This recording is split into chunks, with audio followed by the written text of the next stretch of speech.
अनिक न लगे माईक पदार्थ अनिक न लगे माईक पदार्थ अनिक न लगे माईक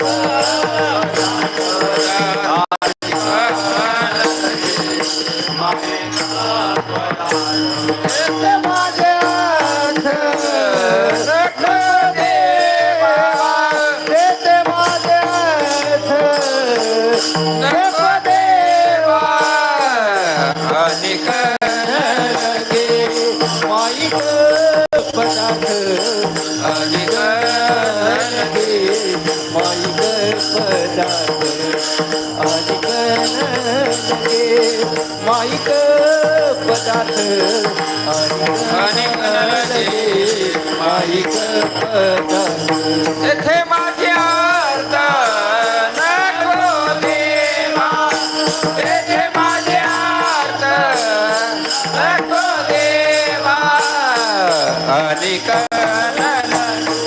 माईक पदार्थ अनिक न लगे माईक पदार्थ अनिक न लगे माईक पदार्थ अनिक न लगे माईक पदार्थ. भगवान म्हणतात, हे तुकया, तुमची वृत्ती आमच्या चरणावर नित्यच आहे, यापेक्षा काही मागा ना. अनिक न लगे माईक पदार्थ येथे माझे अर्थ नको देवा. देवाच्या चरणावर वरती स्थिर होण्यासाठी शुद्धी लागते आणि वैराग्य संपन्न लागते. लक्षात ठेवा, कीर्तनात जरी दिसलं तर वरती स्थिर होण्यासाठी देवाचं चिंतन आहे, मधलं विठ्ठल भजन आहे. जोपर्यंत वरती स्थिर होत नाही, शुद्ध होत नाही, तोपर्यंत वरती स्थिर होत नाही. लक्षात ठेवा. आणि वृत्ती स्थिर झाली की मग मात्र कीर्तन कळल्याशिवाय राहत नाही. यासाठी भगवान परमात्मा प्रार्थना करावी. हे मन आड घाली सुदर्शन. भगवान, एवढं 7 दिवस तरी अंतःकरणातली वृत्ती तुझ्या चरण कमलापाशी राहावी, अशी प्रार्थना करावी. लक्षात ठेवा, हा जो अभंग आहे संत तुकाराम महाराज त्यांच्यासाठी नाही, आपल्यासाठी प्रार्थना करतात. देवा, आम्ही संसारातून आलेलो का नाम सप्ताहामध्ये, एवढी 7 दिवस आमच्या अंतःकरणातली वृत्ती स्थिर कर, ही प्रार्थना करण्याची सामुदायिक प्रार्थनासाठी अभंग आहे. विठ्ठल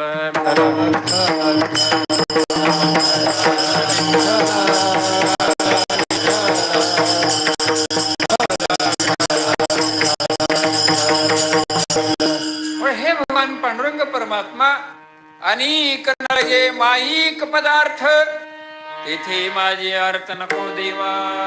थोडं चिंतन करा. आमचे माऊली सांगायचे, काही स्मरण झालं नाही तरी मरणाचं रोज स्मरण करावं.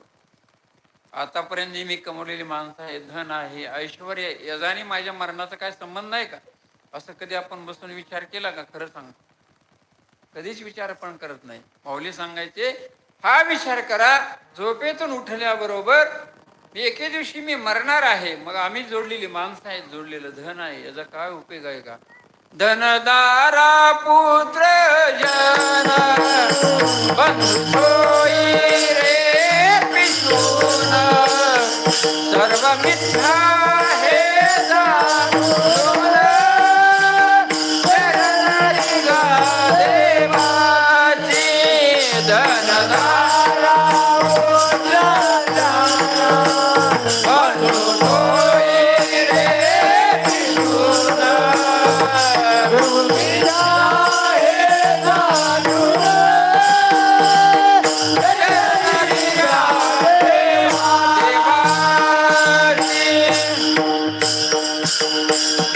धनदारा पुत्र जन बंधू सोहिरे पिशून सर्व मिथ्या हे जाणून शरणरिगा देवासी.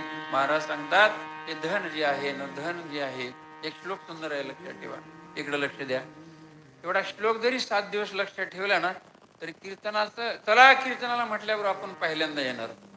धनानी भूमौ पशवश्च गोष्टे भार्या ग्रहद्वारी जना